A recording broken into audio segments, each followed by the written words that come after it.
नमस्कार, आप देख रहे हैं 4 PM गुजरात और मैं हूं आपके साथ प्रगति ठाकुर। प्रधानमंत्री नरेंद्र मोदी और अमेरिकी राष्ट्रपति डोनाल्ड ट्रंप के बीच संबंध भारत अमेरिका कूटनीति का एक महत्वपूर्ण हिस्सा रहे हैं। दोनों नेताओं ने अपनी अपनी सरकारों के दौरान कई बार मुलाकात की और व्यापार, रक्षा, ऊर्जा और वैश्विक शांति जैसे मुद्दों पर सहयोग को बढ़ावा देने की भी कोशिश की।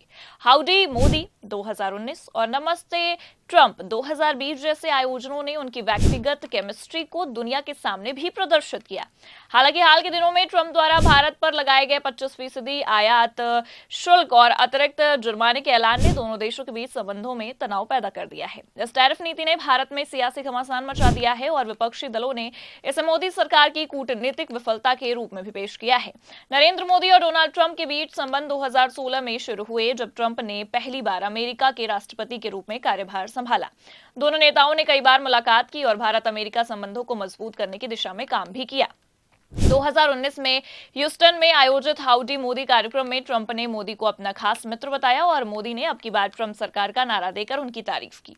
2020 में अहमदाबाद में नमस्ते ट्रंप कार्यक्रम में दोनों नेताओं ने एक बार फिर अपनी दोस्ती का भी प्रदर्शन किया। फरवरी 2025 में वाशिंगटन डीसी में हुई मुलाकात में दोनों नेताओं ने व्यापार, रक्षा और तकनीकी सहयोग जैसे मुद्दों पर भी चर्चा की। इस दौरान 2030 तक द्विपक्षीय व्यापार को $500 अरब तक पहुंचाने का लक्ष्य भी बताया गया। ट्रंप ने भारत को F-35 स्टेल्थ फाइटर जेट्स और तेल गैस आपूर्ति जैसे क्षेत्रों में सहयोग का प्रस्ताव दिया। हालांकि व्यापार घाटे और टैरिफ को लेकर ट्रंप की चिंताएं इस मुलाकात में भी सामने आई। अब आपको बता दें कि 31 जुलाई 2025 को डोनाल्ड ट्रंप ने ऐलान किया कि 1 अगस्त 2025 से भारत से आयात होने वाली वस्तुओं पर 25% टैरिफ और अतिरिक्त जुर्माना लगाया जाएगा। ट्रंप का कहना था कि भारत के टैरिफ अत्यधिक हैं और भारत गैर मौद्रिक व्यापार अवरोधों का अधिक उपयोग करता है। इसके अलावा उन्होंने भारत और रूस के बीच सैन्य और ऊर्जा संबंधों पर भी नाराजगी जताई। ट्रंप ने कहा कि भारत रूस से तेल और हथियार खरीदता है, जबकि विश्व समुदाय रूस यूक्रेन युद्ध को खत्म करने की कोशिश कर रहा है।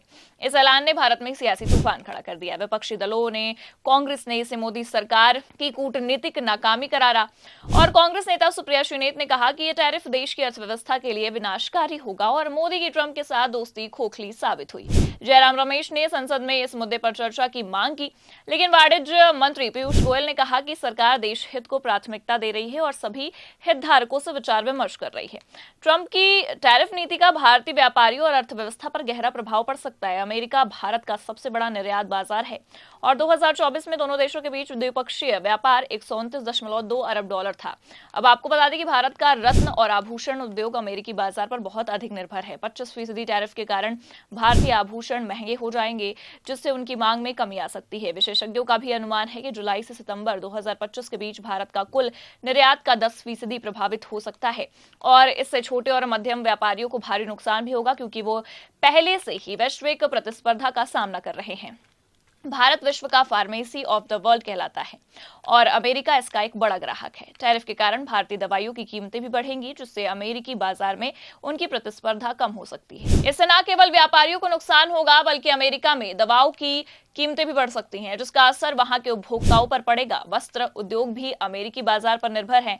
टैरिफ के कारण भारतीय कपड़ों की कीमतें भी बढ़ेंगी, जिससे उनकी मांगों में कमी आ सकती है। छोटे व्यापारियों और कारीगरों पर इसका विशेष रूप से बुरा असर होगा, क्योंकि उनके पास बड़े पैमाने पर उत्पादन की क्षमता नहीं है। भारत से अमेरिका को निर्यात होने वाले इलेक्ट्रॉनिक्स और प्रौद्योगिकी उत्पाद भी प्रभावित होंगे। ये क्षेत्र पहले से ही वैश्विक आपूर्ति श्रृंखला की चुनौतियों से जूझ रहा है और टैरिफ इसे और जटिल बना सकता है और भारतीय किसानों को भी नुकसान होगा, क्योंकि अमेरिकी उत्पादों की तुलना में भारतीय कृषि उत्पाद महंगे हो जाएंगे। इससे छोटे किसानों की आजीविका पर भी खतरा मंडरा सकता है।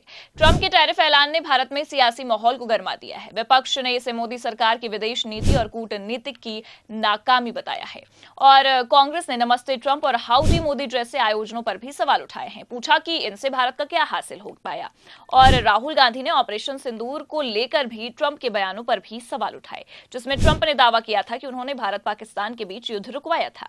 वहीं केंद्र सरकार ने इन आरोपों का जवाब देते हुए कहा है कि वो देश हित को सर्वोच्च प्राथमिकता दे रही है। वाणिज्य मंत्री पीयूष गोयल ने कहा कि सरकार सभी हितधारकों के साथ विचार विमर्श कर रही है और जल्दबाजी में कोई फैसला नहीं ले रही है। विदेश सचिव विक्रम मिस्री ने भी यह स्पष्ट किया कि ऑपरेशन सिंदूर पर कोई विदेशी हस्तक्षेप नहीं हुआ था। विशेषज्ञों का लेकिन ये मानना है कि भारत को इस टैरिफ नीति का जवाब सावधानी से भी देना चाहिए। पूर्व भारतीय राजदूत निरुपमा राव मेनन ने यह सुझाव दिया है कि भारत को बैक चैनल कूटनीति अपनानी चाहिए और वाशिंगटन में भारतीय अमेरिकी समुदाय का उपयोग करके कुछ क्षेत्रों में छूट हासिल करने की कोशिश करनी चाहिए। और उन्होंने कहा है कि ना तो सीधा टकराव लेना चाहिए और ना ही पूरी तरह से झुक जाना चाहिए। उद्योगपति हर्ष गोयनका और पीएचडी चैंबर ऑफ कॉमर्स के महासचिव रंजित मेहता ने भी इसे एक अवसर के रूप में देखा है। उनका यह कहना है कि टैरिफ के कारण अमेरिकी और वैश्विक कंपनियां भारत में स्थानीय उत्पादन शुरू कर सकती हैं, जिससे नौकरियां, निवेश और तकनीकी हस्तांतरण भी बढ़ेगा। अब आपको जानकारी के लिए बता दें कि भारत और अमेरिका के बीच छठे दौर की व्यापार वार्ता 25 अगस्त 2025 से होने वाली है। भारत को इस दौरान टैरिफ में छूट और पारस्परिक व्यापार समझौते पर भी जोर देना चाहिए। भारत को यूरोप, एशियन और अफ्रीका जैसे बाजारों में अपने निर्यात को बढ़ाने की कोशिश करनी चाहिए। इससे अमेरिकी बाजार पर निर्भरता कम होगी। भारत को अपनी विशाल आबादी का लाभ उठाते हुए घरेलू मांग को भी बढ़ावा देना चाहिए। इससे वैश्विक मंदी के प्रभाव को कम किया जा सकता है। भारत को पूर्वी एशिया और अफ्रीका से कच्चे माल के वैकल्पिक स्रोत तलाशने होंगे ताकि आपूर्ति श्रृंखला बाधित ना हो। वहीं टैरिफ के कारण विदेशी कंपनियां भारत में उत्पादन शुरू कर सकती हैं। सरकार को निवेश के लिए अनुकूल नीतियां बनानी चाहिए। ट्रंप की टैरिफ नीति ने भारत अमेरिका संबंधों में एक नई चुनौती पेश की है। हालांकि ये भारत के लिए एक अवसर भी हो सकता है अगर भारत अपनी कूटनीति और आर्थिक रणनीति को सही दिशा में ले जाता है तो वो इस संकट को अवसर में बदल सकता है। यूरोप और एशियन के साथ व्यापार बढ़ाने, घरेलू मांग को प्रोत्साहित करने और स्थानीय उत्पादन को बढ़ावा देने में भारत वैश्विक आपूर्ति श्रृंखला में अपनी स्थिति को मजबूत कर सकता है। फिलहाल अमेरिकी राष्ट्रपति डोनाल्ड ट्रंप ने भारत पर 25% टैरिफ को 7 दिन के लिए टाला है। ये आज से लागू होना था, जो अब 7 अगस्त से लागू होगा। वहीं ट्रंप ने 92 देशों पर नए टैरिफ की लिस्ट जारी कर दी है। इसमें भारत पर 25% और पाकिस्तान पर 19% टैरिफ लगाया गया है। हालांकि कनाडा पर आज से ही 35% टैरिफ लागू हो चुका है। साउथ एशिया में सबसे कम टैरिफ पाकिस्तान पर लगा है। अमेरिका ने पहले पाकिस्तान पर 29% टैरिफ लगा रखा था। वहीं दुनिया भर में सबसे ज्यादा 41% टैरिफ सीरिया पर लगाया गया है। इस लिस्ट में चीन का नाम शामिल नहीं है। बता दें कि ट्रंप ने 2 अप्रैल को दुनिया भर के देशों पर टैरिफ लगाने की घोषणा की थी, लेकिन 7 दिन बाद ही इसे 90 दिनों के लिए टाल दिया था। कुछ दिनों बाद ट्रंप ने 31 जुलाई तक का समय दिया था। इसके बाद ट्रंप सरकार ने 90 दिनों में 90 सौदे कराने का टारगेट भी रखा था। हालांकि अमेरिका का अब तक सिर्फ 7 देशों से ही समझौता हो पाया है।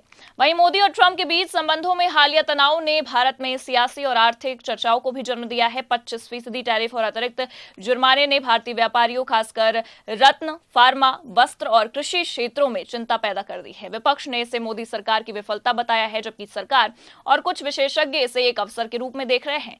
भारत को अब सावधानी पूर्वक कूटनीति, वैकल्पिक बाजारों की तलाश और घरेलू अर्थव्यवस्था को मजबूत करने की दिशा में काम करना होगा। ये न केवल भारत अमेरिका संबंधों को संतुलित रखेगा, बल्कि भारतीय व्यापारियों और अर्थव्यवस्था को भी लंबी अवधि का लाभ दे सकता है। फिलहाल के लिए इस खबर में इतना ही। ऐसी ही तमाम बड़ी और राजनीतिक खबरों के लिए आप देखते रहिए 4 PM गुजरात। नमस्कार।